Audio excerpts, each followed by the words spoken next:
নমস্কার সবাইকে, Puja's daily cooking চ্যানেলের আরেকটি ভিডিওতে আপনাদের সবাইকে স্বাগতম। তো আজকে আমি রান্না করেছিলাম ফুলকপি আলু দিয়ে ডিমের ঝোল, একটা সিম্পল রান্না। তো সেটাই আজকে আপনাদের সঙ্গে শেয়ার করছি। তো প্রথমে আমি এখানে 3টা হাঁসের ডিম নিয়ে নিয়েছি। হাঁসের ডিমটাকে আমি এখন পোস্ট করব। আমি আজকে পোস্ট করেই রান্না করছি, কারণ আমার কাছে অত সময় নেই সিদ্ধ করার মতো।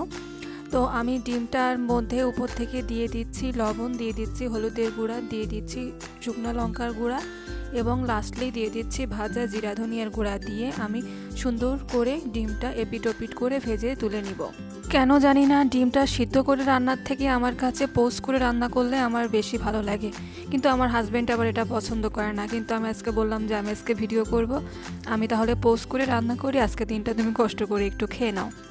তো আমার ডিম ভাজা হয়ে গেছে, আমি তুলে রেখেছি। তারপর কড়াইতে আরেকটুখানি তেল দিয়ে তার মধ্যে আমি আলু এবং ফুলকপি দিয়ে দিলাম, দিয়ে সামান্য লবণ এবং হলুদ দিয়ে এটাকেও লাল লাল করে ভেজে তুলে নিচ্ছি। ফুলকপি আর আলুটা ভাজা হয়ে গেলে আমি কড়াইতে আরেকটুখানি তেল দিয়ে দিচ্ছি।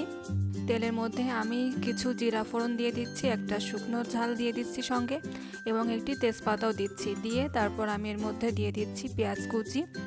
পেঁয়াজটা সফট করার জন্য আমি একটু লবণ দিয়ে দিলাম। তো লবণটা দেওয়ার পর কিছুক্ষণ ভেজে তার মধ্যে আমি এখন দিয়ে দিচ্ছি আদা বাটা এবং রসুন বাটা, দিয়ে আরও কিছুক্ষণ কষিয়ে নিচ্ছি। রসুনের কাঁচা গন্ধটা যাওয়া পর্যন্ত আমি এটা কষাতে থাকবো। তো আদা রসুনের কাঁচা গন্ধ চলে যাওয়ার পর আমি এখানে দিয়ে দিচ্ছি কাঁচা লঙ্কা বাটা আর একটা টমেটো কুচি। আমি বেশিরভাগ রান্নাতেই কাঁচা লঙ্কাটা বেশি করে দেই, কারণ শুকনো লঙ্কা আমরা অত পছন্দ করি না। তো তারপর আমি এর মধ্যে দিয়ে দিচ্ছি লবণ, দিয়ে দিচ্ছি হলুদ, দিয়ে দিচ্ছি 1 চামচ মতো শুকনো লঙ্কা, বেশি দিব না, আর দিয়ে দিচ্ছি জিরা এবং ধনিয়ার গুঁড়া। দিয়ে আবারও সকল কিছুকে আমি এখন সুন্দর করে কষিয়ে নিব। আমার টমেটোটাও গলে গিয়েছে সুন্দর করে। তারপর আমি এর মধ্যে দিয়ে দিচ্ছি ভেজে রাখা আলু আর ফুলকপিটা, দিয়ে আরও কিছুক্ষণ আমি কষিয়ে নিচ্ছি।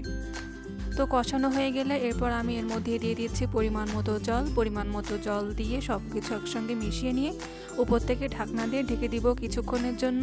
কিছুটা ঝোল টেনে এলে তারপর আমি ঢাকনাটা খুলে দিলাম। তো ঢাকনাটা খুলে দেওয়ার পর এখন আমি আমার ভাজা ডিমগুলা এক এক করে তরকারির ঝোলের ভিতরে দিয়ে দিচ্ছি। তারপর সব কিছুকে আবারও সুন্দর করে মিশিয়ে নিচ্ছি।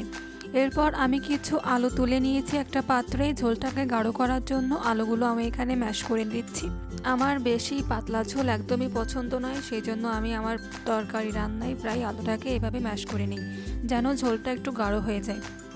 তো তারপর সব কিছু আবারও কিছুক্ষণ নেড়ে চেড়ে নিলাম, নিয়ে আমার পরিমাণ মতো ঝোল রেখে দিচ্ছি এবং নামানোর আগে উপর থেকে আমার বাড়িতে তৈরি করে রাখা গরম মশলার গুঁড়া দিয়ে দিলাম। দিয়ে কিছুক্ষণ নেড়ে চেড়ে নিয়ে উপর থেকে আমি এখন গার্নিশ করে দিব ধনিয়া পাতা। ব্যাস তৈরি হয়ে গেল ফুলকপি আলু দিয়ে আমার ডিমের ঝোল। তো আজকের ভিডিওটা কার কেমন লাগলো অবশ্যই কমেন্টস করে জানাবেন এবং অবশ্যই একটি লাইক দিবেন।